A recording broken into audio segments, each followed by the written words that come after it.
2 กระสอบกะเพื่อไว้มาพังละหัวตัวนี้แหละพี่น้องเอาไว้พังตัวนี้แหละ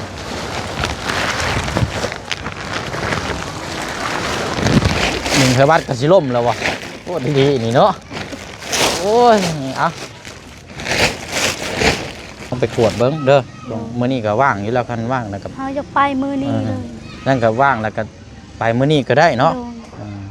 เดี๋ยวช่วงไปกวดอยู่เวียดเบิ้งเนาะไปซองเบิ้ง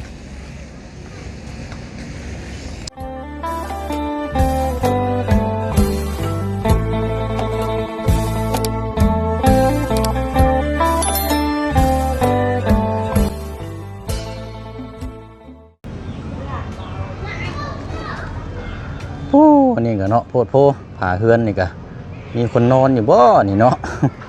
นักขาสาหัสและคันมามีคนนอนอยู่กับพี่น้องนี่เนาะเบิ่งสงสัยช่วงสิบ่มีหรอกพี่น้องเนาะเอาเนาะมาอัปเดตเบิ่งน้ำกันพี่น้องเป็นเวลาก็ใกล้จะเที่ยงทางสร้างเฮานี่ก็น่าจะไปดำเนินการต่ออยู่บ้านน้องลังแล้วเนาะพี่น้องเนาะเพราะว่าตัวนี้มันก็อยู่ในช่วงเวลารอให้ปูนแข็งโตเนาะแต่ว่าถ้าคืองานทางบ้านน้องลังพุ่นบ่มีก็ต่ออยู่นี่เลยก็ได้เนาะเพราะว่าไม้เสานี่ก็จำเป็นต้องกบต้องบานะพี่น้องเนาะสิใช้เวลาอยู่เนาะแต่ว่าทางสร้างเขานี่เพิ่นก็ลึงเวลาไปพุ่นน้ำเนาะอันนี้ก็ขึ้นอยู่กับทางสร้างพี่น้องเนาะจัดแจงเอาวันเวลานัดเอาเองกันเนาะพี่น้องเนาะดึงหน้าดึงหลังอะไรอันนี้หลังจากเขาตั้งพังขึ้นแล้วนี่พี่น้องเนาะนี่แหละความสูงความกว้างความยาวก็จะประมาณนี้เนาะทานนี่ก็ผู้เชี่ยงให้ทางในน้องเอิงเนาะกับสร้างไปเอาดินบล็อกอยู่เฮือนทางน้องอ่อนมาตีครอบไว้นี่แหละพี่น้องเพราะว่าเขาขุดลงบ่ได้หลายเพราะว่ามันตาขุดลงหลายเลยทั้งเทิงมันต่ำเนาะไม่แต่ว่าสิเอาดินอยู่เทิงเพื่อพี่น้องยู่ลงมาถมแถวนี้แถวนี้ก็เมนว่างามแล้วพี่น้องเนาะนี่แหละเนาะเป็นนี่ไรนี่เนาะทั้งนั้นคือนั่งพากันนั่งเศร้าโศกอยู่คนละมุมละเจแท้นี่เป็นนี่ไรอันนี้แมนหมดเนาะวันนี้เนาะเอามาพี่ก่อนเขาพอเขาจะได้พกนาตัวนี้ละพี่น้อยพระบดพระบังตัวนี้ไว้นี่ก่อนเนาะ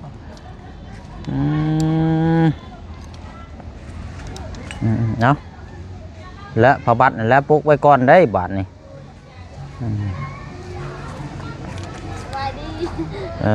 เดี๋ยวเอายับมาพี่ก่อนก็ได้โอเคเอาละพี่น้อยเอาพับคือเก่าแล้วไผ่ตังเอาไผ่ตังออกมาคือเก่าแล้วก็ลึงไปพุ่นแล้วก็พับไปก่อนเนาะพกไว้คือเก่าแล้วเอาอะไรพี่น้องเนาะสบายดีเลยพี่น้องเด้อเนาะสบายดีแล้วสวัสดีพ่อแม่พี่น้องน้ำกันเบิร์ดสุขุสุคนเนาะแล้วก็ทั้งยับไม่พี่ก่อนก็แล้วล่ะทางแม่น้องเอิงเนาะทางเจ้าภาพเพื่อนซ่านนี่แหละคันชิวะก็แล้วกันแล้วคันน้องตีน้ำคือว่าเป็นนี่ไรคือแบบคือเศร้าๆคือแบบบ่สบายบ่หลวงพ่อจังหวะหน้าสีซีดเนาะหากระเริ่มบ่หรือว่าหาใกล้สีเศร้าแล้วไข่หากระเริ่มห่วยคือไม่ได้หลับได้นอนโดยหลวงพ่อจังหวะมื้อเช้านี่บ่ได้เห็นเรามาเบิ่งน้ำกันเนาะพอเราบ่สบายพี่น้องมีแต่แม่น้องเอิงคนเดียวแล้วรถหาบน้ำหาบในรถแล่นพุ่นแล่นพี่อยู่เราโอ้เมื่อยแล้วเนาะสร้างเงินเพิ่นเมื่อแต่หึงแล้วบ่ได้หึงปานใดเด้ก็ออกเมื่อนี่เนาะนั่นแหละพี่น้องตั้งเสาแล้วก็เสียนเสาแล้วก็เทพื้นก็จบบัดนี้มีแต่รอให้มันแข็งโตเนาะแล้วก็แม่นว่าอีกมื้ออื่นมื้อฮื้อหรือว่าจังได๋ก็สิสร้างเพิ่นมากบไม้กบหยังหั่นแล้วไว้พี่น้องเนาะก็สิได้ดำเนินการแต่ว่าก็เบิ่งตัวจริงน้ำกันนั่นแหละว่าสร้างเพิ่นสิดึงเอาคนภายในมาเฮ็ดเวียกน้ำเนาะมันต้องดึงซอยกันน้ำมันแหละพี่น้องดึงซ้ายดึงขวาเนาะว่าทั้งนั้นก็อยากเฮ็ดซอยทั้งนั้นก็ดีซอยนะพี่น้องแล้วจังหวะน้ำกันเนาะให้ทั้งสร้างเพิ่นจัดแจงเอาเองแล้วว่าสิเอาเอ็มร้อยมาให้ทั้งสร้างรถบ่ทันพี่น้องเอ้ยเนาะ กินแล้วบ่ยาน้อง บ่มียา เอ้าบ่ได้ไปซื้อบ่ซะ บ่มีครับ บ่ว่านี่บ่มีเงินซื้อยากิน โดย นี่ยืมนะพี่สาวนี่เด้น้ำพี่สาวบ่ได้มีบ่ใส่ยากิน มียังเนาะยังแผ่นหนึง น้องเป็นกระเพาะเลย เป็นกระเพาะโอ้ระวังได้กระเพาะนี่บางทีนี่เฮาคิดแค่ว่าเป็นกระเพาะวัดเอาไปเอามาเป็นไส้ติ่งแตกนั่นพอแห้งแล้วเอาอยู่บ้านนี่บ้านสกีพี่นี่คิดว่าเป็นกระเพาะแล้วนั่นกันเวลาเราเป็นเจ็บไส้ติ่งเด้กลางคืนมานั่นเราห้องนั่นว้าสนั่นเบิดถนนเราเจ็บเบิ่งไส้ติ่งแตกแล้วก็มาไปห้องหมอเขาเจ้าบ่รับแล้วมาเสียอยู่เพื่อนอยู่บ้านเป็นไส้ติ่งคันว่ากระเพาะนี่ก็ช่องสิบ่อันนี้เราแต่ว่าเฮาระวังหั่นแหละเนาะหาซื้อยากินนั่นแหละเฮ็ดนี่ได้เพื่อลูกเพื่อเต้าเพื่อเจ้าของนั่นแหละเนาะบ่แม่นว่าสิอยู่ซื่อๆมันสิเซามันบ่ได้เซาได้บัดสิซื้อยาบัดบ่มีเงินซื้อสะไปหน่อยเนาะเมื่อยดีเอาเดี๋ยวอันบ่เชียงสิเอาเงินหั่นแหละไปซื้อเด้อไปซื้อยามากินบ่เชียงโซลาเนี่ยบ่ได้ซื้อมาไว้ติดรถพี่น้อยมีแต่เอาเงินหั่นแหละไปซื้อเอาแล้วมากินเองเด้อเอาเดี๋ยวถามทางนี้ก่อนเดี๋ยวจังน้อยสิปกไว้เป็นจังไดขึ้นเสาขึ้นตั้งงามอยู่บ่ งามแหละ ทางน้องตีได้อซะเป็นจังไดล่ะเนาะถือว่าอยู่ในโซนนี้นี่หนึ่งเดียวมีหลังเดียวนี่แหละพี่น้องจะเกิดในโซนฝั่งนั่นก็คือทางบ้านอาเจือง โดย สำหรับเพื่อนเสานี่นะบ่ได้ค่อยมีนะส่วนใหญ่ก็มีแต่เสาตอไม้เนาะ โดย เสาตอปูนนั่นแหละบัดนี้มาเริ่มเพิ่มพลังเลิกแข็งแรงเด้อออกกำลังกายแล้วบัดนี้ต่อไปนี่สิได้ห้ามเจ็บห้ามป่วยและคือผู้เชี่ยงว่าและห้ามเจ็บห้ามป่วยห้ามไข้เด้เนาะเพราะว่าสิได้สะดินตัวนี้ลงมาถมเท่านี้นะปล่อยสะลงมาหั่นแหละ เราจะเลือก ล่อกะอันน่ะล่อนั่นเจ้าเอาไปคืนคันว่าเจ้าเข้าบ่ได้เอาไปคืนเสี่ยวเจ้าก็ได้เด้อ โดย เดี๋ยวให้น้องอ่อนไปส่งเราอีกทีนึงก็ได้เด้อ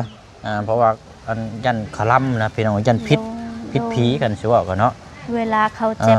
แบบนี้แหละเฮายานเนี่ยเวลาเขาไม่ได้เจ็บแล้วเฮาไม่ได้ยานเวลาเขาเจ็บยันเราติคล้ายๆว่าถ้าคือทั้งครอบครัวทั้งผู้อันน่ะอดีต โดย ผัวเก่าเนาะอดีตผัวคันว่าเจ็บไข้ป่วยมานั่นยันผู้นี้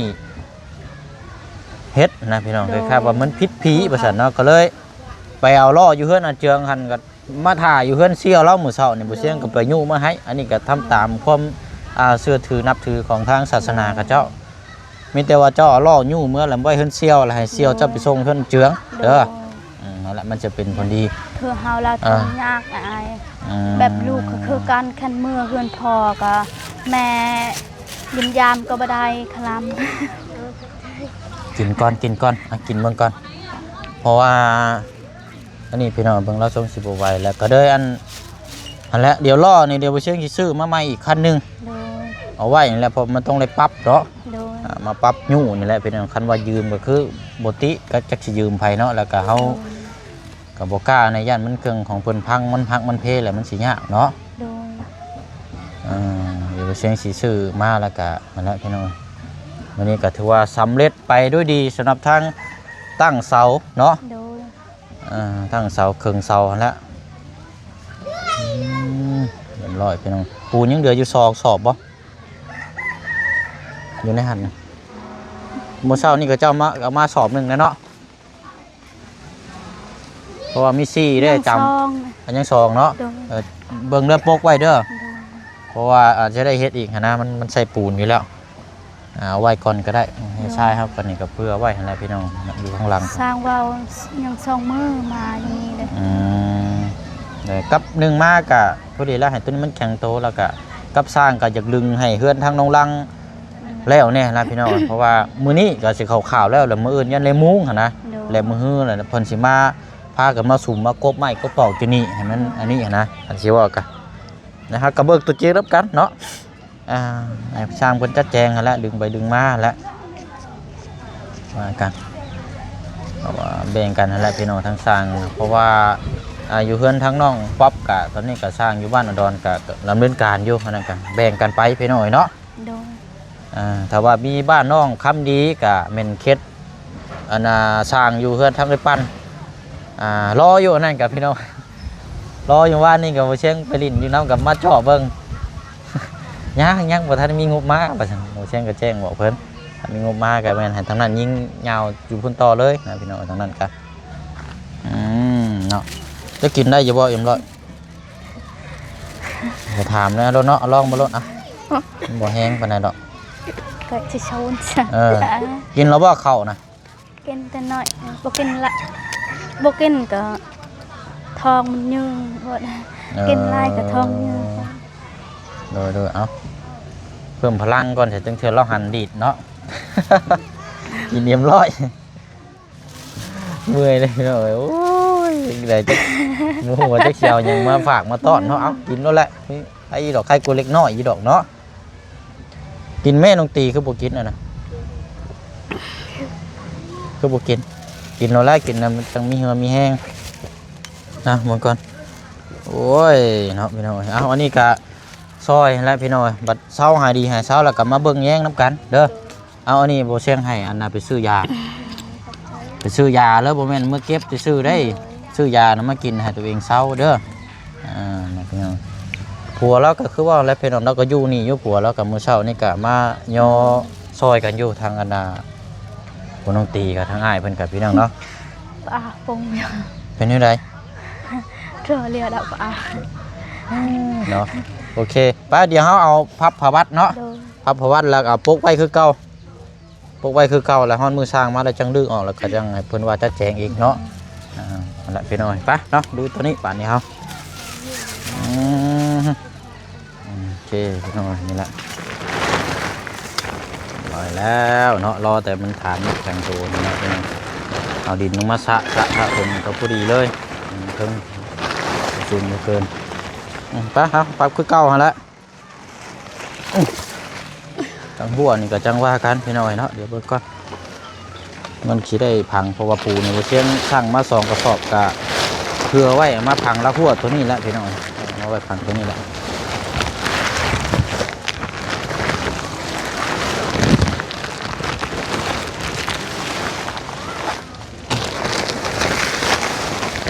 หรือว่าพับเอาพับคือเก่าฮะละ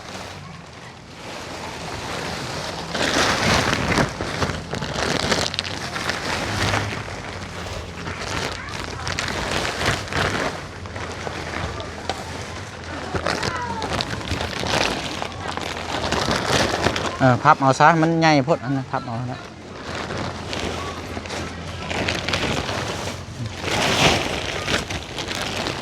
เราเพิ่มพลังM100กินนี่มีแห้งอะไรเติบอยู่หรอก งอนแงดแต่ ไม่ใช่น้ำเกลือก็ใส่มาเลยยาก็ฉีดเลยเป็นได้นี่เนาะแข็งแห้งกับเบิดแล้วเอาก็เฮ็ดเอาเนาะปั๊มเอาเนาะฝนก็ลงมิดได้พี่น้อยเป็นแบบหมอกๆตอนนี้ก็ฝนยังแบบดินเน้นนิดนึง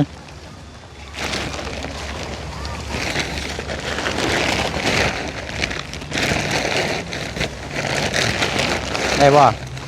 จับต้นมันนั่นแหละสอดไว้นะพกไว้ก่อนพี่น้องพกไว้ก่อนบอกเรื่องสุขภาพในเนาะโอ้ยมันมีภัยอยากเก็บอยากไข่เลยเป็นมาในเมื่อก็ได้เลย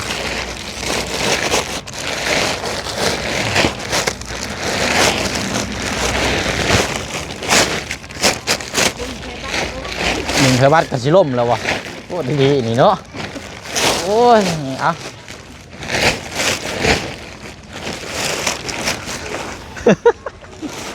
โอ้เพิ่ม100เข้าไปนี่ยังฉันเนาะ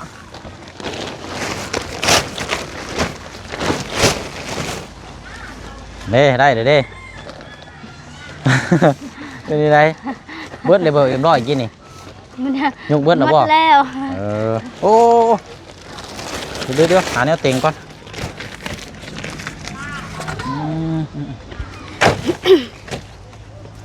เ ต็งหาเนื้อเต็งไว้ลมพัด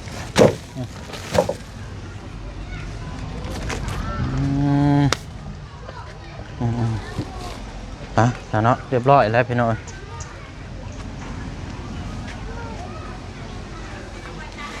ไหวแห้งแล้วน้องตีหนาจนซีด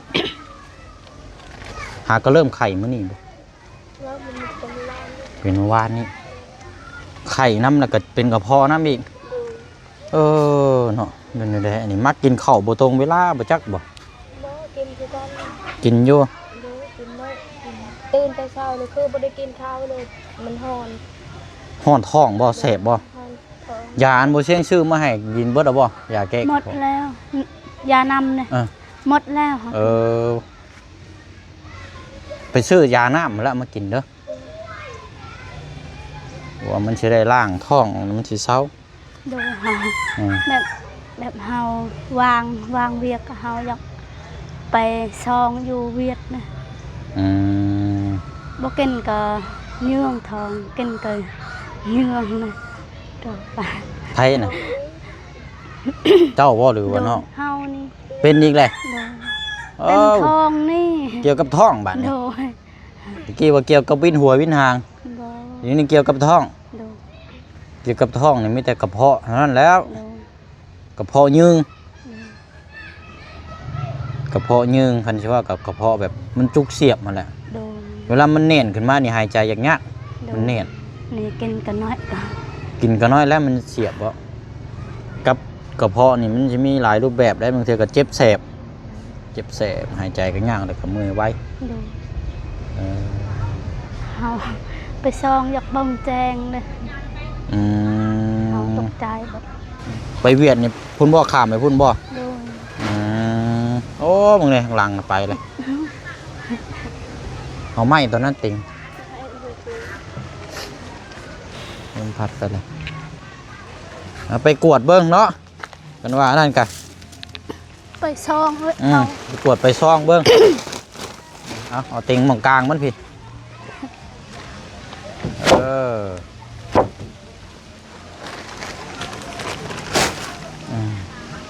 ไปกวดไปซองเบิ้งกันว่านั่นกันมันบ่ไปนี่ก็เจ็บเป็นนักมานี่ยากได้เฮือนกำลังพุกซับยานเป็นคือนางออยเขาย่านแบบนี้นางออยนี่โดยออยนางออยนั่นเราเป็นเกี่ยวกับมดลูกแล้วอันนั้นโดยเฮาก็ย่านคือกันไปซองก็อยากฮู้เด้ฮู้คือเฮาไปกวดก็แล้วว่าบ่ปกติเฮาดีใจแบบนี้ยังบ่ได้ซองครับอุกใจเด้แล้วมีแต่นั่นกับไปซ่องเบิ้งเด้อซ่องไปกวดเบิ้งว่ามันเป็นแท้ยังไงเนาะเพราะเมื่อนั้นกับผ้าเราไปแล้วก็มีแต่กวดเลือดกวดเลือดกับใส่น้ำเกลือใส่วิตามินแล้วพี่น้องแต่ว่าไม่ได้กินข้าวก็เยอะมันจุกเสียบขึ้นเนาะนอนก็บ่หลับกินไล่ก็ยากกระเพาะนุนเนาะไปสักฉีดยาใส่จักเข็มนึงนี่ก็จะว่ายุบบ่จักลองไปกวดเบิ้งเด้อมื้อนี้ก็ว่างอยู่แล้วคันว่างแล้วก็เฮาจะไปมื้อนี้เลยนั่นก็ว่างแล้วก็ไปมื้อนี้ก็ได้เนาะในช่วงแรงบ่เชิงสิเข้ามาอัปเดตถามเบิ่งไปรถจักรนะพี่น้องก็ได้พาไปซะค่อยมาค่อยไปนี่แหละก็ทั้งนี้ก็ป่วยทั้งนี้ก็เจ็บท้องเนาะจักคำสิเว้าแล้วค่อยก็ได้ยานหนักเลยเฮายานหนักแล้วไปกวดหั่นแหละเนาะไปมื้อนี้รถเด้อไปมื้อนี้แล้วรถเดี๋ยวบ่เชิงแรงสิมาเยี่ยมยามนั่นแหละพี่น้องฝนก็ดิ้นลงมาเลยเฮาอยู่ก็เล่นกับบ่ม่วนแบบนี้นะบ่ตีแล้วมันเมื่อยในท้องเนาะเวลาเล่นกับโมก็เราเอาไปกวดแม่จะไปซองเบิ้งเฮาแบบนี้เฮายานไปกวดไปซองเบิ้งหั่นแหละเด้อเพื่อความสบายใจเจ้าเองแหละเนาะตามนั่นแหละพี่น้องคือเฮาให้แบบคิดร้ายเด้คิดแบบนี้แบบนั้นก็เฮาอยากให้เด้ดานเจ็บแห้งละเป็นแห้งมาเป็นนักมามันสิยากเนาะโดนโอเค ปะซะเนาะและภาพผลกะลงมิดพี่น้อยเป็นแห่เป็นทรายบัดว่างมากก็จังเที่ยวมาจอบมาเบิ่งน้ำในเด้อเด็กน้อยดินยามมันเจินมันถิ่มมันเหี่ยแล้วเอาผ้าวัดมาปกไว้น้ำบัดนี้ทรายนะแห่น่ะบ่ปกกะยาหรอกมันบ่ไหลหรอกแต่ว่าทรายนี่มันถึงน้ำยามมันเจินนะ โดย ผ้าวัดปกไว้โตนั่นนั่นแหละปะบัดนี้เนาะกระตุกน้ำไผสานี่นะ ตกน้ำเฮาซื้อเด้อซื้อแต่เช้านี่ให้สร้างกัน วันนี้สิได้แบ่งมือไว้เฮือนพุ่นแล้วบัดนี้เนาะ โดย กันแบ่งมือไว้บัดช่างมาแล้วเมืองการพุ่นแล้วจังมาติดตามเบิ่งนํกันอีกเนาะ โดย โอเคซะเนาะป้าสาพากันเมื่อเลยนั่นแหละพากันไปหาหมอหาหยังเด้อ โดย ไปตรวจให้มันแล้วเนาะทางน้องตีกับไปซื้อยามากิน โดย เด้อเอาลาพี่ลาน้องก่อนเนาะ ขอบใจ ขอบใจ ขอบใจอีกแล้วเนาะ สบายดีด้วยนะขอบใจเกิน เอาอย่าหลอกเอาสบายดีขอบใจกันอันเดียวกันนั่นแหละซะเนาะสุขภาพร่างกายนี่ไปละพากันเมื่อเนาะโอ้ยเนาะพี่น้องตุกน้ำเนี่ยก็แบกมาไว้รถได้ฮะอันแถวนี้บ่ให้เด็กน้อยเพิ่นมางอยมาหยังเด้อเดี๋ยวล้มทับมันยังมันสิเจ็บเป็นหันนี่มามันสิยากอันนี้เพิ่นตั้งขึงไว้ก่อนพี่น้องยันพอเสามันยังบ่ทันได้แข็งโตยันเด็กน้อยมาดินมาหยังน่ะมันสิอันนี้กันนี่แหละกุถังกะละมังโอ้น้ำก็ยังเดืออยู่นี่เนาะตั้งไว้นี้อันนี้มาแต่เฮือนเพิ่นบ่ซะนี่ของช่างบ่เอาอยู่มาไว้เก็บให้เราคือบ่เอากระตุกน้ำมันใส่ล้อฮะส่วนเก่าเอาออกแบกเอา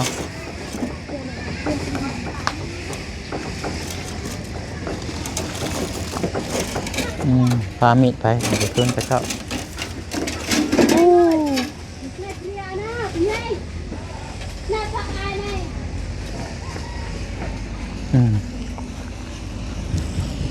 ไปเอาละเนาะว่าไปกวดเบิ้งมันเกี่ยวกับท้องลำไส้เนาะมันยากแล้วไปกวดอยู่เวียดเบิ้งเนาะไปซองเบิ้งเจ็บท้องอืดพี่น้องคันใช่ว่ากับกระเพาะนูนเนาะแต่ว่าเฮากับบ่ฮู้หรอกว่ามันสาเหตุมันเป็นเท่าใดเมื่อนั้นบ่เชียงผ้าไปก็มีแต่ให้เราใส่วิตามินแล้วก็กวดเลือด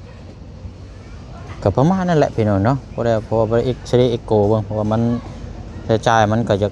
สูงนะพี่น้องครับอยู่คลินิกนี่มันเครื่องบ่มีเนาะก็เลยให้เราใส่แต่วิตามินเกี่ยวกับเมื่อยน้ำท้องน้ำใส่นี่มันก็อันนี้อยู่แล้วพี่น้องเนาะมันเมื่อยอยู่แล้วว่าเขาก็เคยเป็นอยู่ป่ะบานี้เนาะพี่น้องติดตามเบิ่งน้ำกันอีกต่อไปเรียบร้อยเนาะตั้งเสาตั้งเฮือนเราเป็นรูปร่างเนาะมีแต่ว่าเราชมเบิ่งเวลาต่อเสาขึ้นพุ่นแล้วพี่น้องทุ่มเลยแล้วนี่เนาะสูงแล้วพี่น้องไม่แต่เอาดินมาถมนี้ก็นี่แหละดีเลยเนาะป่ะเนาะล่ำลาก่อนคือเก่าคือเดิมบายบายเลยพี่น้องเด้อเนาะสบายดีพี่น้อง FC เฮานำกันเบิดสุขุสุคนเนาะสุขทางกายสบายทางใจหลักกะทางผู้เบิ่งผู้แย่งผู้ชมนำกันเบิดสุขุสุคนเนาะสบายดี